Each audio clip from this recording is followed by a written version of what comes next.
Bonjour à tous, ici Architect Studio. Aujourd'hui, nous sommes rendus à notre épisode 11 sur les astuces architecturales.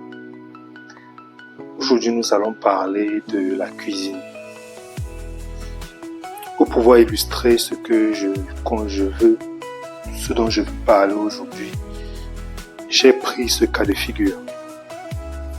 Alors, nous avons ici deux configurations, ou deux conceptions, on va dire.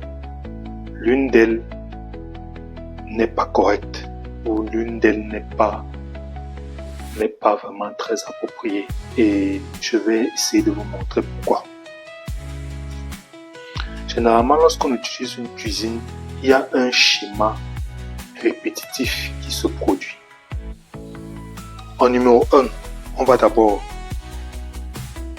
retire les éléments au frigo.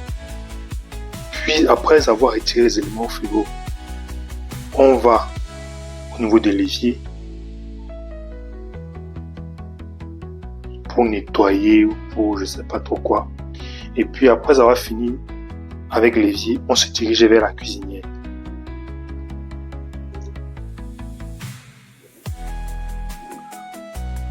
Vous voyez donc ici, on a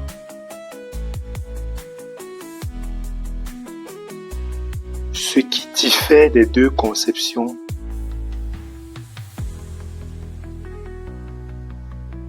C'est la position de l'évier à chaque fois.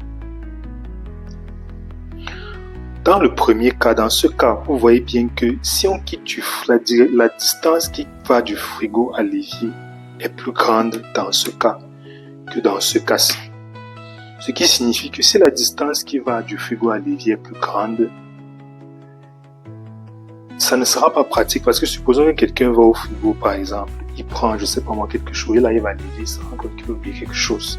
Il va encore parcourir une grande distance, aller au frigo, et puis tu vois donc, cette va-et-vient incessante entre le frigo et l'évier vont créer beaucoup de saleté dans la cuisine. Donc il y aura un peu des flaques partout, ça sera très sale, vous voyez. Alors que dans ce cas, puisque la distance qui sépare l'évier du frigo est courte, ça sera facile pour quelqu'un qui est dans l'évier. Ah, j'ai oublié quelque chose. Il pourra facilement rentrer dans le frigo, retirer ce qu'il souhaite retirer